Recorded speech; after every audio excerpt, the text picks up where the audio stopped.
Hey guys, what's up? It's Nick with What I'm Watching, and today I'm here to talk to you about a film called Franklin, A Symphony of Pain. This film came out, I believe, January of 2015, and this movie kind of got referred to me by my friend Sean Donahue, and he was one of the writers as well as one of the producers of this film. The tagline for this movie is "The mind is a beautiful thing to waste." It stars Nicholas Franklin and a handful of other people that I've never heard of. But I do know that the two main characters from American Holocaust, the two killers, they're both in the film in limited roles. The director was Jeremy Westrait, and the writer was Sean Donahue, Richard Anaski, and also Jeremy Westrait. Jeremy Westrait also did the cinematography, and it was released by the Lavender Handle Collective. Pardon me for looking down, guys. I gotta associate my notes. I took a lot of notes on this one because this was a group I was less familiar with, and I really wanted to do them proper justice when I talk about this film. So let's see, let's go ahead and skip down. Let's go ahead and start with the title sequences. A lot of times in indie films, I think the title sequences, when the credits are rolling, are kind of amateur hour, and they don't really look very cool. It's like that's the last thing they think about. They're having so much time getting this movie out. Last thing they want to do is fuck with the credits. I could be wrong, but in this instance, the credits were really handled with care, and I like the opening sequences in movies. I like the opening credits. I'm a big Saul Bass fan. If you don't know who that is, Google him. But I thought the credits were really professional and really well done, and the dialogue in this movie is almost like poetry. It's very well written, and it's very well spoken, and it's like almost like the story's told from a narrative perspective, so it's like you're hearing a story. This film is highly experimental. It is also, it looks like it's like a psychedelic movie. It's like almost a drug movie because there's so much trippy ass shit in this movie and so much weird symbolism, and I mean, I almost had a hard time wrapping my mind around it. I'm not going to give too much away about the plot so you can figure it out for yourself, but the score was really good. It had orchestra in it, and anything that has an orchestra score to it is awesome because, and of course the title, Symphony of Pain, symphony, or instruments, that's pretty cool.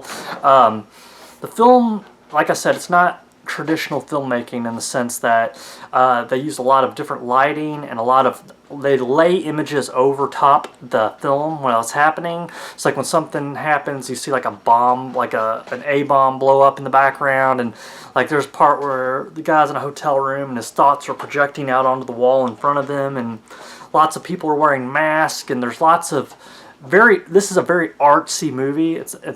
I wouldn't call it an art film. It's like on the verge between art and experimental, but it combines together to make one really fucked up thriller. I mean, it's a mind fuck, and there's plenty of gore throughout.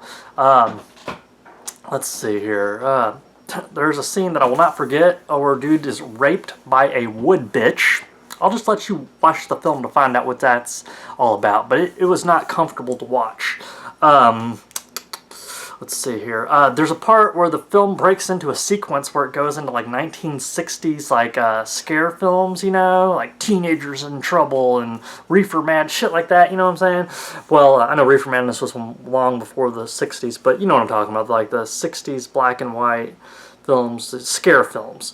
But when I was watching this movie, I got really frustrated because this dude Franklin starts out, he goes out, he gets abducted by these dudes in masks, and they just fuck him up. And they keep him prisoner, and then they release him. Well, then he keeps running into people that fuck him up, and he just takes it. He doesn't try to fight back. I mean, if half the shit that happens to Franklin happened to me, somebody else would have been in the hospital too. That's all I'm saying. The movie's very abstract, lots of symbolism. There's even a sequence where words are flashed up on the screen as some extreme shit is happening. So, fans of experimental cinema will really dig this. Basically, like I told you the story, he gets abducted, he gets tortured, he gets raped, he gets released. Lots of bad things happen to him. He meets lots of fucked up people, and you gotta watch after as the credits are rolling because there's a prologue and it tells you, it really puts things in perspective and helps you understand what you just saw. But it's a thriller.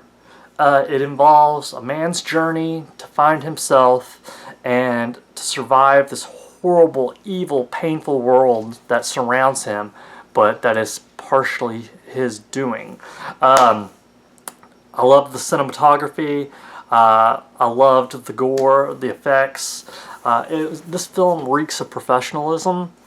But like I said, beware, it's a mindfuck of a movie. So if you're going into something that's easily just, easily presented and laid out in a row, then this isn't your kind of movie. This movie is crazy. It's a mindfuck. So this is Nick with What I'm Watching. Keep it sick, guys. Thanks for watching.